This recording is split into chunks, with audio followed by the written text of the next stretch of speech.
up everybody, Colin here, back with another video, and today I'm going to be building my good friend Henry his new computer because he's stupid and doesn't have common sense. Say hi, Henry. Okay guys, so I have all of these parts right here and I'm going to make them into a computer because again, Henry's fucking stupid. Stop! But on a more serious note, if you want to try and follow along, then I'm going to include 2 Amazon lists in the description.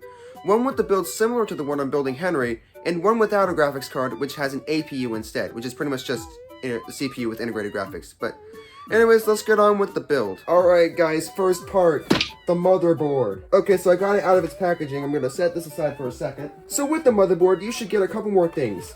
Those being the SATA cables in case you want to plug in a 2.5-inch drive, the quick install guide, toss that aside, the I/O shield, and then the Wi-Fi antennas. These are super important if you want to actually use the damn thing. And also M.2 screws for the hard drive. Make sure you have Wi-Fi with your motherboard, because if you don't...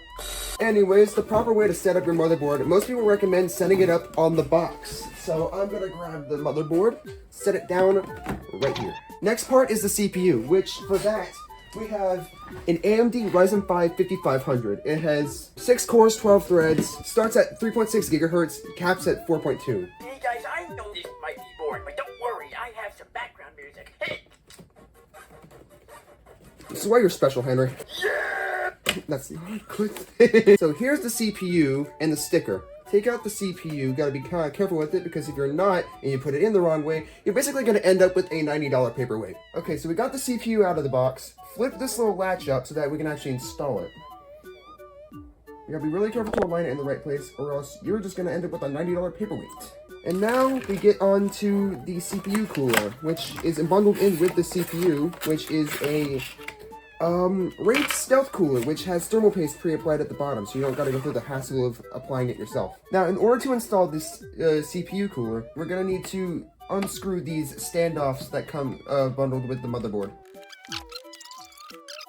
So now that we got all the screws out, you can remove these standoffs and install the cooler, which I like about this, it comes with its own standoff, so you can like install it straight into the motherboard. Alright, so we got the CPU cooler aligned with the screw holes. I'm gonna grab my screwdriver.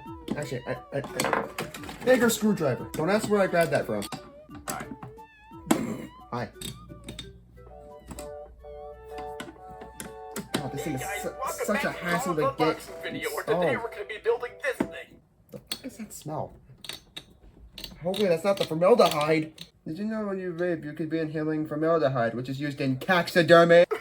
Oh. You must be Leonard. You must be Leonard. Yeah, CPU coolers are a bit of a hassle to install, but once they're in, they, depending on the one you get, it works pretty good. Now, obviously, I'm not the best at doing this, so I might make some mistakes here and there, so just go easy on me, please. I can't get past that strider. I'm trying my hardest, but nothing's going on. You might not be trying your hardest. Yeah, this requires a lot of pushing. Don't you dare, don't you stop your tomfoolery at once, boy. I said stop. So after you get your CPU cooler installed, you should have this cable hanging off to it.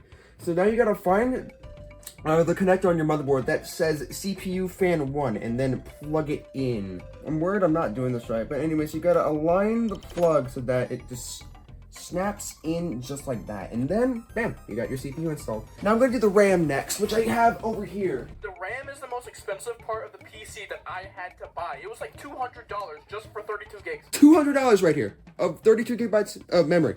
It's like, hopefully when the AI bubble pops, if it does, the RAM will start being, not free, but like the prices will drop immensely because they have a lot of RAM they don't need. Yeah. Or, Oh, you're cutting out.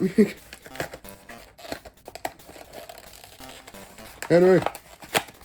Henry. Whenever you install RAM, you shouldn't put it in the first and second slot. No, you should put it in the first and third slot because those are prioritized first. Either that or the second and fourth slot. Now, whenever you install RAM, you have to align the notch on the RAM with the notch on the motherboard. Who is driving? There we go. yeah, Nice. when it comes down to being careful, like, I would say do what Colin's doing and be cautious, but don't like, you know, Yeah. fear everything. Yeah, don't be scared to put a little bit of force in there. There we As go. long as you don't put like hammer of God and force in there, you should be fine. Now, next part, the hard drive, which I will grab in a sec. So here's a 1 gigabyte NVMe drive from Silicon Power. I would have gone higher, but you know, rising prices. Alright, now this motherboard itself has 2 NVMe slots. This is the main one with the heat spreader, so I'm gonna grab my smaller screwdriver and remove this heat spreader. Alright, so whenever installing an NVMe SSD, or any SSD for that matter, that uses an M.2 slot, insert it at an angle, because that's how you're supposed to. So you gotta insert at an angle, wiggle it in, and then it should be upright, like sloped like that. Now you gotta align it with the hole. Installing the thermal pad. Take off this little blue protective film. There we go. And then overlay that. I gotta make sure I've got this like completely to a T. There we go. Now it's time for the screw. So now that our motherboard's prepped, it's time to get to the case. I'm just gonna put this aside. All right, clean desk. I'm gonna go open the box for the case now. Hey guys, welcome back to the unboxing video. Shut up. Now here is the case. If you take off this front panel right here, which I'm gonna take off because you need to take it off anyway to set it up. You take these off, you should be able to slot a micro ATX motherboard in, which makes it a really small computer without having to pay the ITX tax. That's commonly what it's called because ITX parts commonly cost more. And I do want to say this since Colin and I recently found it out. If you're building a computer like this for PCVR, like what I'm doing, we would recommend you get like an NVIDIA graphics card because apparently Meta doesn't seem to like AMD very much. Yeah, so if you want to do a good bit of PCVR, I'd recommend getting an NVIDIA card. But if you go in AMD, then there should be a good variety of fixes, so you'll be fine. Fixes, yeah. Because Colin fixed his, it just took a little bit because the main game you have to worry for is Half-Life Alyx. Yeah, Half-Life Alyx is the biggest defender because for some reason, it just would not cooperate. As you can see, kind of big. Now it's going to be a pretty tight fit. I'm going to move all these cables out the way for a second. Now before you install your motherboard, you have to install the I/O shield at the back. Gotta make sure it's the right way, guys. Don't make that mistake. Again, I am not the best at this. So take my shit with a grain of salt. It should be good. Should be in all the way. Now it's time to install the motherboard. After my constant toil, now insert it at an angle. Align it with your I/O shield. Also make sure to align it with the standoffs for your case. That way you can screw in the motherboard. If I had a flashlight, this would be a lot easier. But I don't. Alright, so now you gotta get your bag of screws. And you should use the manual for this. Anyways, now it's time to secure the motherboard into the case. Fun. Ooh, no, where's my screwdriver? That's the real question. Where's my screwdriver? Henry, you didn't eat my screwdriver, did you? Yes, I did! If you decide to make your own PC without like, tutorials or help, you will be having a hard time for a decent bit. Colin's having a hard time right now, but it's just because it's tedious. No, I'm having a hard time because I can't find my fucking screwdriver. Captain, we have a problem. Then just fix the problem. Oh no shit. Get that screw in. Good news, everyone. I found my green screwdriver. If this works, then I will die a happy man, and then Henry will not stop pestering me because what am I on about? I don't know. That's for you guys to find out. What am I on about? Put it in the comments below. Now we move on to the next part, installing the graphics card. Alright, so regarding the graphics card, Henry didn't buy one because I'm giving him my old one, which was an MSI RTX 3050 8GB, which should be good enough for what he's going to do. So in order to install your GPU, you got to get rid of this bracket right here.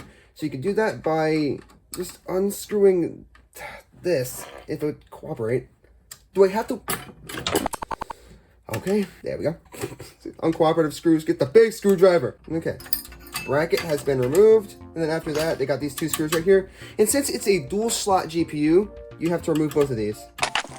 Brackets are off. Now it's time to go get the card itself. Oh shit. Behold the holy grail of this build, which will finally be put to use after like months. Disregard this tripod stand. That's just how it is. But anyways, in order to install a GPU, you have to pretty much... Really? It's a tutorial, man. Come on. Okay, fine. So in order to install your GPU, you have to align it with this PCIe pin right here. Move that. Alright, so now once it's in the slot, push down. There we go. Henry trying his best to be as unhelpful as possible. Henry did not like that.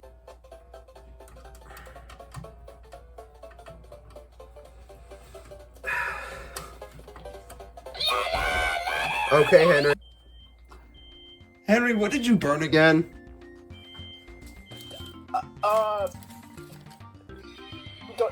Don't Why do did you that. burn Timmy? Found out where the screw was. Just give me like 2 seconds. That's what I call something. Really? Boiling you in the pit of fire. Yep, no GPU sag there. That's perfect. 2021 just got even crazier. What are you laughing at? Your mom. Okay, I'm gonna get to the fans now. Bring it back up here. Oh. Someone just got thrown across the space-time continuum. Anyway, now we have your exhaust fan. Slot it in under the top. Be really careful though. See, right here is where you should roughly get it in. Put in your screw, and then screw it in. Okay, that screw's been installed. Now I gotta do this 4 more times. In my personal opinion, if you want to do VR, then NVIDIA is the right choice. But if you want to do gaming, like just regular gaming, in price to performance ratios, AMD is the way to go. Because honestly, NVIDIA likes to flash a bunch of buzzwords into everyone's face like DLSS and FrameGen and AI upscaling. When honestly, if I want to play a game, I don't want fake frames.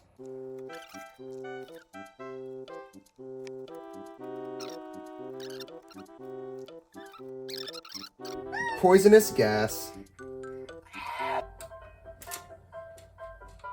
Not a thought behind those eyes. Don't worry, guys. I found the screw. I saved the gate. I mean, get in the hole.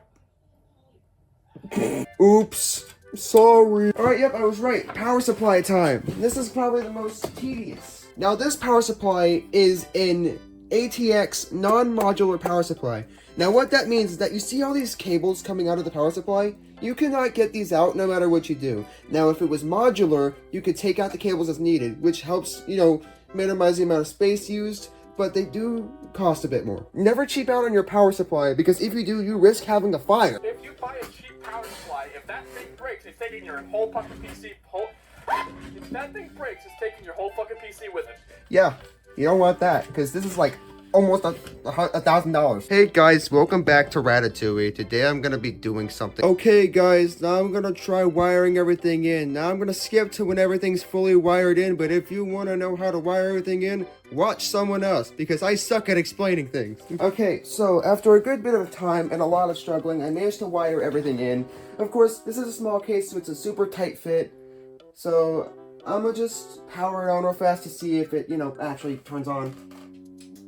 Oh! Yeah. The fans are spinning.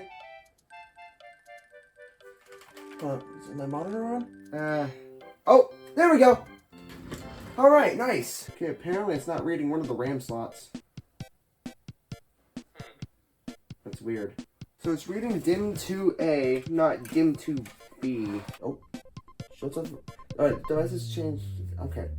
F1 to run setup. So now it's showing up. Okay, both sticks of RAM are showing up now, so that's good. Frequency, I could turn that up to my max RAM speed. DDR4 3200 megahertz. There we go. XMP is on.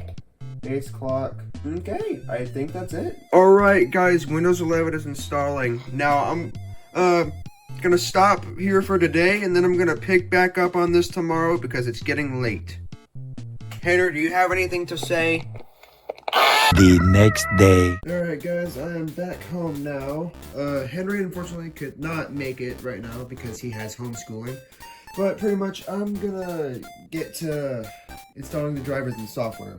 I'm gonna start by installing MSI Center, which will allow me to get the drivers for the motherboard and GPU. Right now I'm currently using just this USB Wi-Fi dongle that I just had lying around because I don't have drivers for the antenna yet. Okay, so my internet's being painfully slow right now, so I'm going to restart my router. Alright, so we have it installing all of the MSI drivers. So once that's done, I'm going to use Snappy Driver Installer Origin to install all the rest of the drivers, and then I'm going to get onto the software. The drivers are still installing, but it's going pretty good so far. Snack! Give me some edamame because I was hungry. The edamame has been demolished. Also, we're almost there. Just kidding, I lied. More waiting. Except not as long, though. You know, if it wasn't for my caffeine addiction, I would have gone insane by now. Okay, so now that the drivers are installed, I'm gonna activate Windows using my legitimately acquired product key. Okay, there we go. Now it is time for software. First off is Google Chrome, because yeah, while I wait for that, I'm gonna install WinRAR on the side. Okay, Chrome's installed. Stay signed out for now. Set as default. I'm gonna install Steam next. Almost forgot, I gotta finish partitioning the drives. Okay, so I've partitioned his drive into 3 partitions. A 200 gigabyte main drive, a 350 gigabyte footage drive, and a 400 gigabyte game drive. So that way he has, hopefully enough space for all of his stuff. Next up is CapCut. Now, I have the specific version that he had in his laptop. Mainly because if I install the newest version, most of the stuff is going to be locked behind Pro, and this one has most of the stuff that he uses, which isn't, so there we go. Alright, time to install FL Studio. Don't ask where I got it, by the way. Currently running a PowerShell script to remove AI from Windows because Copilot is fucking stupid. Alright, so with that, I think it's done. Not completely sure though. I'm gonna try and run through everything with Henry later just to make sure everything's, you know, where it's supposed to be, you know. But apart from that, yeah, that was the build. So, yeah.